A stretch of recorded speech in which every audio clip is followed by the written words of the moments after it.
Eso, cuéntenos un poco porque estamos hablando de Colombia, porque este domingo se viven las elecciones muy importantes. Por ahí nos decían, Cepeda vendría siendo el delfín de Petro que representaría la continuidad. La Cami dice que tan parecidos no son. Y No. por otro lado está el ultraderechista que es más bien al estilo Bukele, una cosa un poco mucho más radical. ¿Cómo nos explicarían a nosotros, a los chilenos que estamos viendo, a los colombianos que están en Chile también, estas elecciones? ¿Qué se juega? ¿Quién puede ganar? ¿Puede haber un boicot? Se está diciendo mucho. Yo fui anteayer estuve con una amiga colombiana y me decía que tenía miedo, que ya le estaban diciendo que se estaban preparando unos fraudes. Gilberto, cuéntanos un poco el contexto de las elecciones de este domingo para que comprendamos un poco. Bueno, desde luego voy a dejar el tema de la distinción entre el presidente Petro y Iván Cepeda a los panelistas, la panelista. Yo tal vez lo que quisiera aportar es básicamente este escenario que yo no lo veo necesariamente muy propicio para la izquierda. Quiero decirlo así. Está en una mejor franja a la que arribó la izquierda en Chile, porque está en la franja el candidato Cepeda entre el 30 y el 40, e incluso diría que entre el 35 y el 40, que está mejor aspectado que lo que ocurrió aquí en primera vuelta. Pero ocurre que hay algunas encuestas que están diciendo que en segunda vuelta podría, de la espriella, que es derecha radical o ultraderecha, derecha Sí. extrema, no, creo que se abusa un poquito de esa palabra como fascismo, ustedes saben, lo he dicho acá. Ujú. Estamos un ¿Cómo poquito... prefieres estamos, decir? ultraderecha o derecha Ya, radical. Cualquiera, la ultraderecha es un universo donde está la derecha radical y la de extrema derecha. ya. Por supuesto, yo no soy, no tengo esa inteligencia como para inventar esto, sino que son básicamente estudios, ¿no? Ujú. Hay una disputa, por supuesto. En cualquier caso, a mí me parece que el tema es que llega el candidato de la izquierda bien posicionado, en primer lugar, en una franja entre 35 y 40, y en cambio las derechas, el Centro Democrático, Uribe, que era lo más derecha que teníamos hace algunos años, Sí. pues alguien vio un abogado que no tiene pasado político, lo que vio es que, político partidista, como me refiero, vio que había un nicho a la derecha del Centro Democrático, a partir de los temas de seguridad y del pacto de paz. Y aprovechó ese espacio y hoy día está encaramándose. La cuestión es que la combinación de ambas derechas hacen compleja la elección en segunda vuelta, por ejemplo, Cepeda. Eso quiero decir. Perfecto. ¿Qué nos dicen por interno? Que a la izquierda está Iván Cepeda, el Ah, delfín. Al al medio medio. está de la De Espriella. hecho, se parece un poco a Bukele en cómo está peinado. ¿Sabes qué se parece? En la Y barba. el corte de barba. El El corte, corte. En la así es. barba, en la bien y cómo usa hecha la la barba. camisa y el terno. Sí, intenta parecerse a Bukele. Y Paloma Valencia, compadre. que también ocupan este concepto en Colombia, de la derechita cobarde, que es un concepto que la ultraderecha ocupa en el mundo. Camila, ¿tiene chance realmente Cepeda, el delfín de Petro? O sea, las encuestas en este momento le dan como un 44%, pero claro, esa es la primera vuelta y son distintas encuestas y hay Sí. que ver lo que pase el domingo. Considerar que el proceso eleccionario ya empezó. Hay como 1 millón de colombianos en Miami, o sea, en Florida, en Estados Unidos, votando, porque hay voto adelantado también, a diferencia de lo que pasa en nuestro país. Entonces, un contexto electoral que ya partió en Colombia y que el domingo, claro, son las urnas físicas en el país mismo. Y el desafío de Cepeda es grande, porque no solo es si es o no continuador de las políticas de Petro, sino que enfrenta un contexto geopolítico bien complejo. Además tiene una presión, a mi parecer, de todas las fuerzas de izquierda de la región de decir, o sea, si se pierde en Colombia, se está perdiendo mucho más que solo una elección presidencial. Consideremos que efectivamente las derechas han avanzado en el continente y Colombia, Brasil y México terminan siendo también un contrapeso a la fuerza que tiene Estados Unidos respecto de América Latina. Entonces tiene además una carga, ¿cierto?, vinculada a lo geopolítico de la región sobre si logra efectivamente ganar. Yo decía que son personajes muy distintos, Cepeda, claro. Petro, además de sus trayectorias vitales. Cepeda se forma principalmente fuera de Colombia después de que asesinan a su padre, también en un contexto electoral, y vuelve en ese contexto después a Colombia y se convierte en político, es un filósofo. Si uno escucha sus entrevistas, hay harto de esa forma, y si uno escucha a Petro es una cuestión bastante distinta, es más bien la expresión de la idea de uno que tiene de una persona de Colombia. con colores distintos, con sabores distintos, con salidas bien llamativas. Es muy bueno para el Twitter, el presidente Petro, y ahí hemos visto distintos tipos de declaraciones. Entonces son perfiles además muy diferentes, y eso también tiene implicancias electorales. O sea, Petro efectivamente logró convocar a un Colombia popular que no necesariamente había sido convocado antes por la izquierda. Petro es el primer presidente con un gobierno de izquierda propiamente tal en Colombia, en un contexto de un Colombia que tiene los índices más altos de desigualdad, o sea, uno de los índices más altos de desigualdad. Entonces también tiene dilemas importantes. Petro gobierna prometiendo este Colombia para todos, entonces diciendo como que el Estado va a estar disponible para todos los colombianos. Entonces en ese contexto también se da esta discusión y la relevancia un poco de la elección de Colombia para acá Chile. Oye, yo Víctor. quiero volver un poquito a entender qué proceso explica un fenómeno como el de Petro. Claro, ex militante de la guerrilla, Así es. M19. Porque hay mucho de Petro en esto claro, entonces explicar un poco que Petro viene de la guerrilla, pero no viene de cualquier guerrilla. Para hacerlo, para que como traducirlo a la cultura chilena, hay dos grandes guerrillas en Colombia, una las FARC, que tienen una cultura más vinculada a letos comunistas, no es que sean directamente, pero son más Sí. vinculadas a eso. Y el ELN diríamos más a lo que en Chile se conoce como el mirismo, ¿no? Ujú. Una cosa, ahora ahí hay un componente de teología de la liberación muy importante, pero rojinegro, por decirlo de alguna manera. El M-19 rompe ese esquema. Y el M-19 es una guerrilla con mucho elemento espectacular y popular. Antes de surgir y tomar las armas, ponen anuncios en los diarios y nadie sabía lo que era. Y tenía, se viene M-19. Ujú. Lo ponían en los diarios, entonces la gente pensaba que era como un remedio o era una publicidad de cualquier cosa. Y era un grupo guerrillero. Y la primera acción se roban la espada de Bolívar, que es una acción, entre comillas, de guante blanco, Claro. tremendamente creativa. Y el M-19 es una guerrilla muy heterodoxa, muy de pensar fuera de la caja. Y Petro es hijo de esa tradición, que es una tradición que intenta combinar mucha creatividad política y sobre todo una expresión popular que sintetiza, ellos le llamaban el sancocho nacional, que es parecido a la cazuela, ¿no? Porque ¿qué tiene la cazuela? Tiene la carne, obviamente la papa, la zanahoria, o sea, choclo. tiene distintas expresiones de combinar Caribe, selva, ciudad en una expresión nacional. Y yo creo que esa expresión nacional que los lleva a ser una fuerza determinante en el proceso constituyente del 91, cuando ellos se desmovilizan. Y su gran líder, la gente lo conoce porque salió en la serie de Pablo Escobar, ¿no? Cuando Claro. al asesinato de ahí le pusieron Pisano. En vez de Pizarro al líder de la en ese momento ya Asamblea Democrática, que era el partido político que hizo el M-19. Entonces, ellos intentan una construcción de una izquierda popular y de carácter nacional, que es tremendamente creativa, y yo creo que Petro, cuando llega a la alcaldía de Bogotá, hace cosas muy creativas también. Lo tratan de destituir porque la derecha no lo tolera. Bueno, luego se reincorpora en la alcaldía y de alguna manera sintetiza esta mezcla tan rara colombiana y este carisma que él tiene, y que es muy importante, produce un partido político, o sea, funda todo, o sea, fusiona los movimientos. Que Colombia Humana, que la había construido el Polo, que era más bien la izquierda, y yo creo que ahí tenemos condiciones para una izquierda más amplia y interesante, eso que ahí uno inevitablemente hace el símil con Chile. Yo creo que es una izquierda bastante abierta a entender la diversidad y la realidad del pueblo colombiano, y ahí quizás tenemos mucho que aprender nosotros. Y por eso le hace sentido a la ciudadanía colombiana votar por Petro en su momento, este líder carismático, un poco exótico, bueno para el Twitter. ¿Cómo se explica el triunfo de Petro en las elecciones pasadas y por qué ahora podría estar en peligro su continuidad?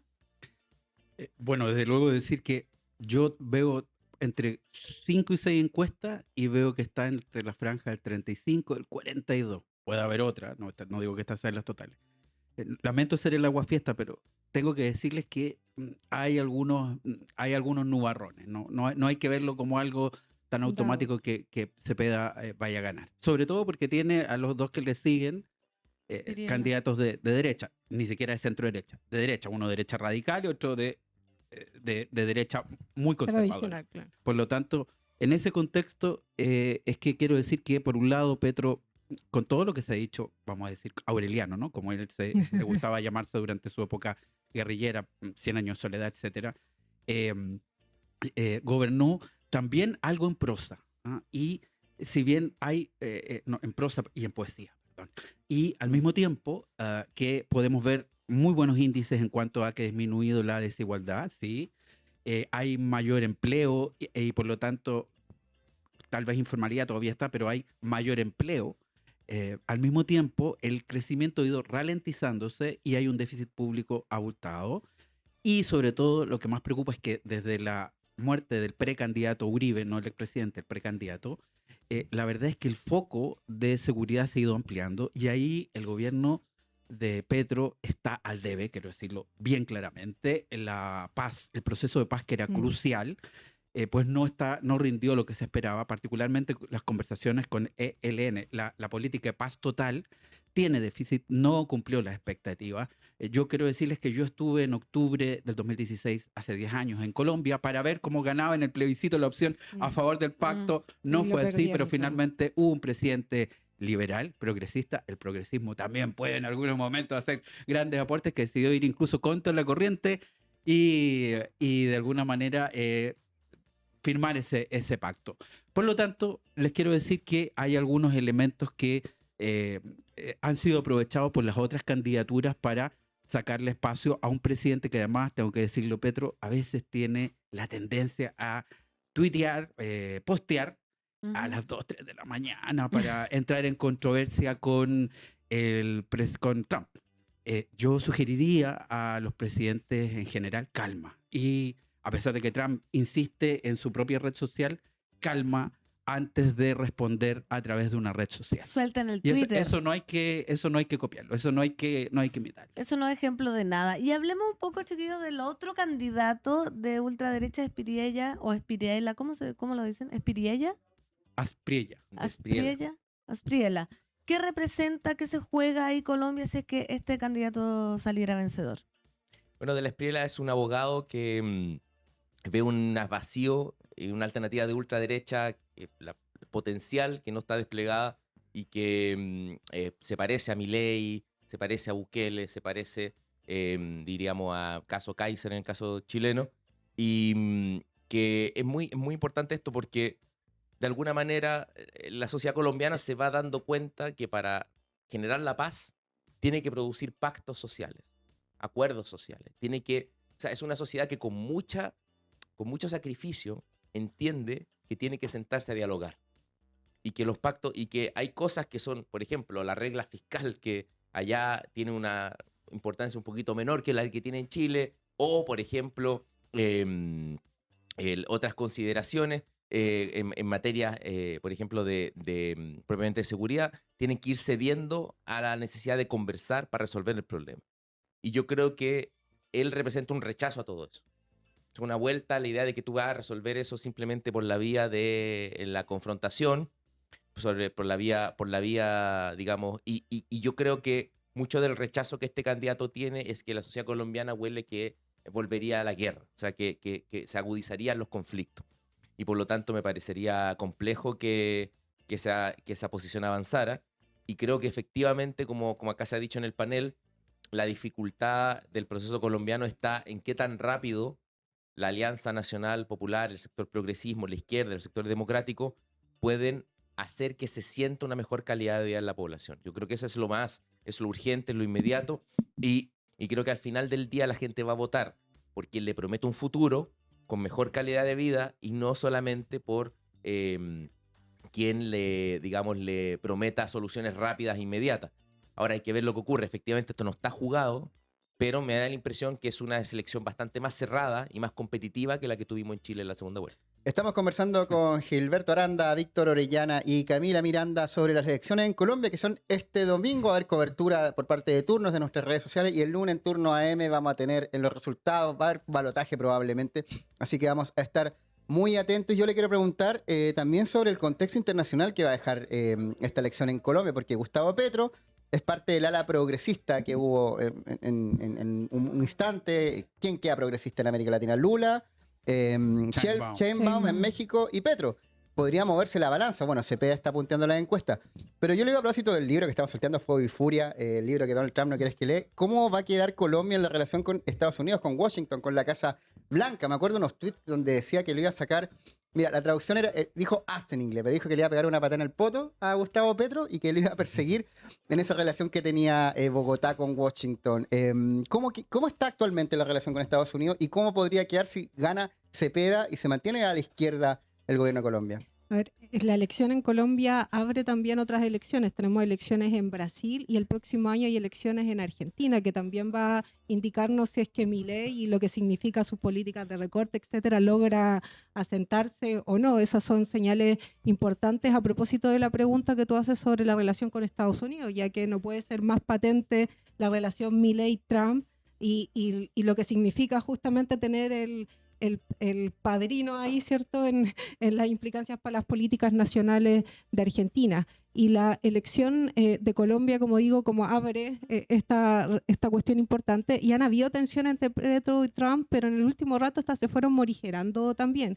Acordémonos que Trump hace un rato, este año, abre con todas las políticas de aranceles que impactan fuertemente a la región. Y ahí efectivamente en el inicio hay tensiones bien controvertidas, es cosa de meterse el Twitter del presidente Petro y ver los diálogos que tiene con Donald Trump, que también es muy bueno para el Twitter, pero justamente después hay términos de relaciones más morigeradas, justamente porque entiende que hay implicancias económicas también para su país, los términos de relación con Estados Unidos. Más allá que no forma parte del comercio lícito, Colombia es de los mayores productores de cocaína, Estados Unidos uno de los principales receptores de eso, y además en términos de las otras dimensiones económicas es súper importante la relación con Estados Unidos. Pongo la cuestión de la cocaína y el narcotráfico porque ha habido una relación marcada entre Estados Unidos y con Colombia en el, comillas, combate al narcotráfico, y eso ha significado militarizaciones de zonas, o sea,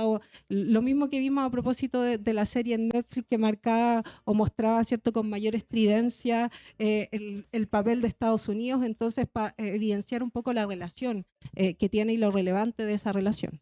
¿Narco? ¿Te referías a Narco o El Patrón del Mal? Porque las dos son una teleserie y otra es de Netflix. Oye, Gilberto, cuéntame tú cómo ves la relación que va a tener actualmente, o sea, la que tiene actualmente el presidente Petro en el contexto americano y mundial, y la que podría tener el caso de que ganara Cepeda con Washington. Es que las izquierdas como las derechas son variopintas, muy heterogéneas, y claramente hoy creo que es un referente de las izquierdas como los Lula, como Sheinbaum, pero al mismo tiempo los tres son bien distintos. Sí. En cualquier caso, me parece importante decir que concuerdo con el panelista que dice que tenemos una elección muy competitiva, por lo tanto, vamos a ver lo que pasa el domingo, porque además vamos a ver posicionamiento de varios países. Yo siempre llamo a los presidentes que traten de no involucrarse, para partir el del norte, Estados Unidos, pero también a los de la región, que ojalá más bien se coloquen del lado de las instituciones. Y claramente en ese sentido va a ser una muy interesante decisión que va a ser seguida por la de Perú el día 7 de junio. La segunda vuelta. La segunda vuelta, donde vamos a ver qué pasa entre Keiko Fujimori, derecha populista, popular y populista, con un pasado también de autoritarismo competitivo, y por otra parte esta izquierda súper variopinta de Sánchez, donde hay castillismo, etnocacerismo antichileno, muchos elementos. Así que creo que eso también marca un contrapunto de cualquier forma, decirle a la gente que en la medida en que Brasil y México sigan siendo opciones progresistas, más de la mitad de la subregión lo será, independiente que el resto de los gobiernos se nota una tendencia marcada hacia las derechas. Gilberto, muchas gracias por tu análisis. Sabemos que te tienes que retirar, así que agradecerte esta participación acá en Turno en Vivo hablando de Colombia. Te esperamos porque parece que vamos a tener muchas elecciones que comentar. Perú, Brasil. Bueno, lo que está pasando en Hormuz, etcétera. Simplemente creo que es muy importante que las izquierdas se hagan cargo del tema de seguridad. Esto es crucial, hay que entenderlo. Yo sé que cuesta, porque hay una cultura más bien de derechos humanos en la izquierda, pero es crucial que se hagan cargo de esto, porque esto importa a la gente. No solamente inmediatismo, sino que importa. Así que es mejor adelantarse a quien hace propaganda y tener planes donde otros planes no hay. No digo más. Muchas gracias, Gilberto. Nos vemos, Gilberto. Muchas gracias por venir a Turno en Vivo. Nosotros seguimos haciendo Turno en Vivo y tenemos un contacto directamente desde Colombia. Imagínate qué mejor para entender lo que está sucediendo, lo que posiblemente podría suceder en las elecciones del domingo. Estamos con Donka Atazanova, concejala de Bogotá. No sé si me escuchas, Donka, buenos días. Sí, yo te escucho, no sé si ustedes me escuchan bien. Perfecto. Militante del Pacto bienvenida. Histórico y una de las voces del progresismo colombiano en la capital. Bienvenida a Turno en Vivo. Muchas gracias por aceptar el contacto. Y queremos preguntarte, ¿qué sensación hay de cara a esta elección presidencial? ¿Cómo está el ambiente en la previa a lo que va a pasar este domingo? Bueno, pues en primer lugar, un saludo muy fuerte para ustedes. Gracias por tener este programa de interés y análisis sobre lo que ocurre en Colombia. Mi nombre es Don Catanato, yo soy concejal del Pacto Histórico de la Ciudad de Bogotá y soy parte de la Dirección Nacional también del Pacto Histórico. Pues estas elecciones son muy importantes para Colombia, son unas elecciones en las que se define en gran medida la posibilidad de que un gobierno que por primera vez después de más de 200 años de historia republicana, en el cual un poco más de 45 familias han sido quienes han, digamos, gobernado históricamente siempre en las mismas durante 215 años. Es la primera vez que tenemos un gobierno que, digamos, viene de un proceso distinto, viene de unas fuerzas de izquierda, de unas fuerzas progresistas, un gobierno que además, bajo el liderazgo del presidente Petro, pues se ha dedicado a recoger en gran medida digamos, las expectativas y las reivindicaciones históricas que el pueblo colombiano ha tenido, el tema de la reforma agraria, el tema de mejores ingresos y mejores salarios, el tema de reconocer salarios a ciertos sectores de la población que antes no contaban con ellos, entre esos los soldados, entre esos digamos, los practicantes de los servicios nacionales de aprendizaje, los médicos que están en su momento de práctica. Entonces son una serie de cuestiones que han ido recogiendo las expectativas históricas del pueblo colombiano y que hoy son política de gobierno. Así que esto es lo que está ocurriendo y entonces estas elecciones pues son muy importantes porque son unas elecciones. Se quedó pegado. Ahí Digamos, está. ¿me escuchan? Ya. Sí, sí, Son volvió. unas elecciones en medio de las cuales pues la ciudadanía, el pueblo en general, ha ido teniendo esta claridad y por eso hay un gran apoyo muy importante a Iván Cepeda, que es el candidato del Pacto Histórico, y a Aida Quilpué, que es nuestra candidata vicepresidencial. Digamos, hay un gran apoyo a ellos justamente porque la gente ha visto por primera vez que cuando se es gobierno se pueden tomar las decisiones necesarias para cumplirle a la gente. Nosotros antes, digo yo, vivíamos en los gobiernos del no se puede. No se podía tener mejor salario, no se podía tener mejores condiciones de trabajo, no se podía tener tierra para los campesinos, no se podía tener nada, no se podía pagar la deuda externa. Bueno, pues hoy podemos, y hemos demostrado que es posible y que esto además implica un mejoramiento integral de la economía del país. Colombia es uno de los países con mejores, digamos, posibilidades en su modelo económico y proyecciones, que además han sido reconocidos a nivel internacional. Entonces, son unas elecciones muy, muy importantes, en los cuales además la derecha y la élite de este país está dividida entre candidaturas, lo cual también pues, ha ayudado a que nuestra candidatura vaya adelante de manera vertiginosa. Donka, te contactamos acá, te queremos hacer una pregunta. Muchas gracias por estar con nosotros. ¿Cómo fue la experiencia del paro nacional del 2021 contra un intento de hacer una reforma tributaria que beneficiaba a los ricos? Así lo leyó la ciudadanía colombiana, que generó una importante movilización y que también, no solo por eso, ¿no?, determina que hoy, con pacto histórico y en la votación de Cepeda, estén los jóvenes. O sea, los jóvenes mayoritariamente, según las encuestas, se estarían inclinando por la opción de izquierda y quizá algunas cosas de estas tan relacionadas. Así que si nos puedes contar cómo fue esa pelea contra esa reforma tributaria en beneficio de los ricos y el apoyo de los jóvenes a la opción de Petro, parece ser el candidato más importante en ese segmento etario.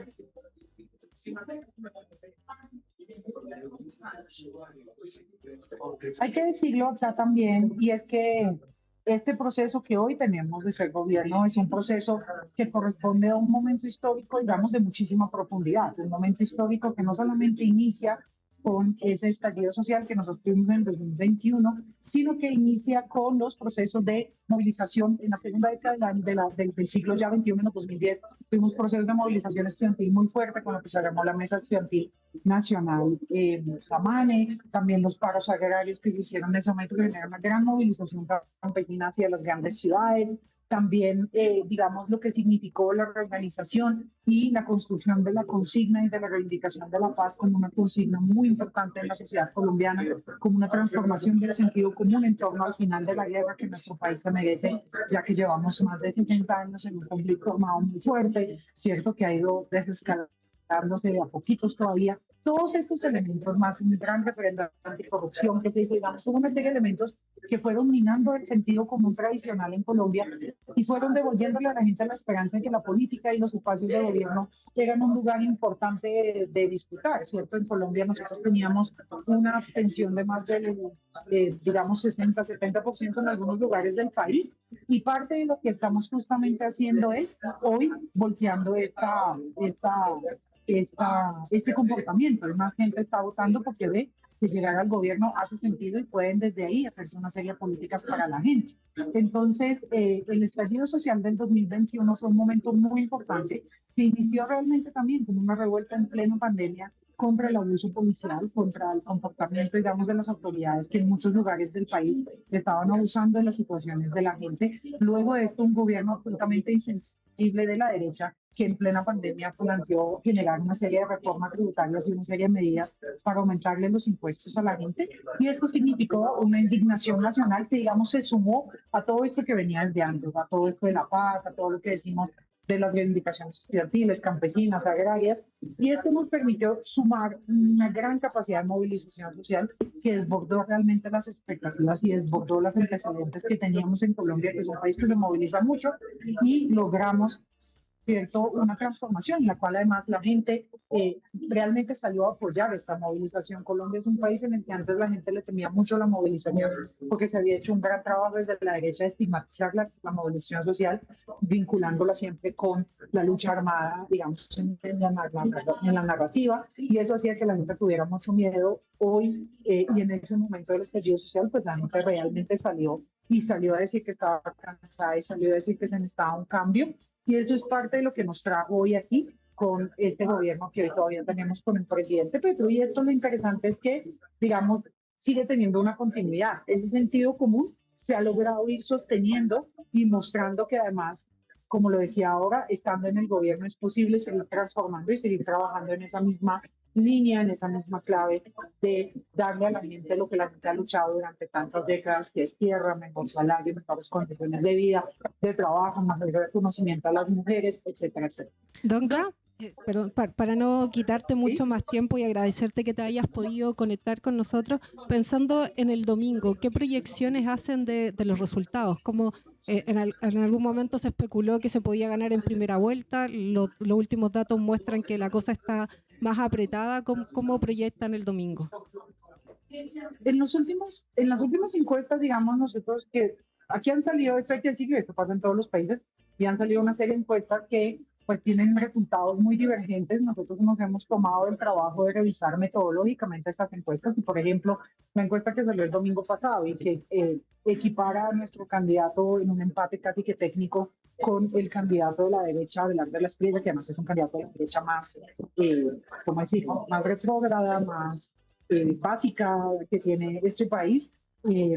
Es una metodología que, por ejemplo, solamente se aplicó en 52 municipios, todos ellos municipios donde en las elecciones de Cámara y Senado ganó la derecha. Ninguno de los municipios que se seleccionó para esa encuesta es un municipio en el cual ganó el pacto histórico, que es el partido más grande del país, que sacó 4,5 millones de votos al Senado. Es una encuesta amañada, diría uno, y a pesar de eso, en esa encuesta, que solo se aplicó en municipios de derecha, ganamos. Entonces, digamos que las encuestas más o menos más objetivas, por llamarlo de alguna manera, o con mayor rigurosidad metodológica, nosotros tenemos más o menos el 45% de la votación, de la intención de voto, y nosotros, y estos ya son resultados que conocemos hace más de 15 días, nosotros hemos seguido trabajando muy fuertemente y de verdad esperamos lograr remontar ese 5% que nos hace falta para el 31 de mayo para ganar en primera vuelta. De no ser así, igual pues avanzaremos hacia la segunda vuelta como la candidatura más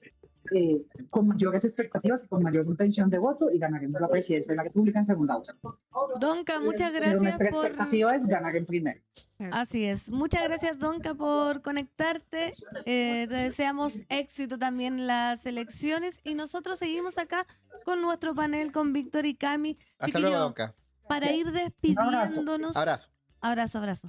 Para ir despidiéndonos, algunas palabras finales respecto a la selección, respecto a Colombia, respecto a lo que hemos estado hablando. Hay que estar atentos. Sí, yo voy a volver al inicio cuando hablábamos de Betty la Fea y nos mostraba lo que significa en realidad mirar estos procesos desde Chile y sus implicancias, no solo en similitudes sobre estos desafíos de que la idea y las promesas de mérito en realidad se cumplan y que es un desafío no solo en nuestro país, sino que lo vemos también en Colombia a propósito de las políticas sociales que Donca nos decía que han intentado empujar, y los desafíos geopolíticos, que la elección de Colombia sí nos impacta porque impacta en la relación que tiene América Latina con el resto de las potencias que, como lo conversábamos, respecto de China, no son inocentes, tienen intereses, y ahí tenemos un desafío en la región de articulación, de pensar si efectivamente podemos tener un polo latinoamericanista, así como a propósito de la guerra surgió la Unión Europea, así como en Asia hay articulaciones y acá cada uno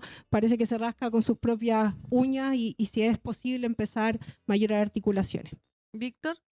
Bueno, creo que esta es una circunstancia muy relevante. Ojalá le vaya bien a Cepeda y al Pacto Histórico. Yo creo que lo decía Camila, jugamos una batalla importante para la integración latinoamericana. Hay que decirlo, nuestro continente no va a poder llegar al desarrollo cada país por sí solo. Vamos a tener que encontrarnos por el tamaño de nuestros mercados, por la estructura económica de nuestras sociedades. Y en Colombia se está librando una batalla relevante para eso. Tenemos que aprender muchas cosas. Yo me quedo con este país que tiene mucha belleza, que es capaz de combinar una enorme diversidad y que tiene una izquierda muy abierta, muy heterodoxa, muy creativa, muy imaginativa, más allá de los rasgos que uno pudiera criticar del presidente Petro, que ha sabido tener inteligencia para el tema fiscal, ha sabido darle derecho a su población. Se maneja en temas de seguridad también, esto es muy relevante. La izquierda colombiana ha logrado resolver problemas graves de seguridad, y porque son muy serios al respecto.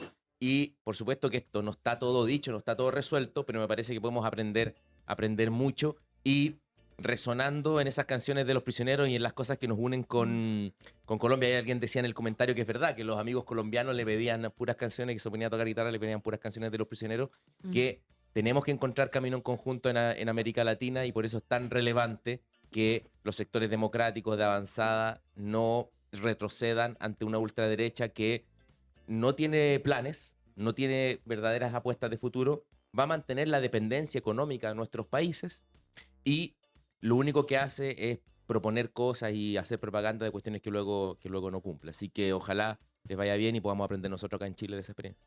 Gracias entonces, Camila Miranda, Víctor Orellana, hoy día hablando en este panel de Colombia. Recordarles que este bloque fue desarrollado gracias al aporte de la Fundación Rosa Luxemburgo en el marco del proyecto Pensamiento Estratégico en Tiempos de Crisis, realizado con la Fundación Nodo 21. Muchas gracias, chiquillos. Los esperamos el Muchas próximo gracias. capítulo de ¿qué vamos a hablar? Y Vamos a ver. feliz cumpleaños. Ay, Oye, muchas gracias. Oye, y decir, se Del me fue, cumpleaños de turno. se nos fue. En Uruguay también hay progresismo actualmente gobernando. Toda la razón. Ah, sí. Sí, pues, Yamandúa sí. sí es gobierno. Muy interesante actualmente. el caso uruguayo. Muy Así interesante. que, Camila, Uruguay, Víctor. próxima semana quizás. Uruguay nomás, como dice. Hoy parte el mundial. Algo vamos a tener que hablar de eso. Parte el mundial de Totalmente. Estados Unidos, México y Canadá. Víctor, Camila, muchas gracias por Muchas venir a gracias a turno. ustedes. Muchas gracias, chicos.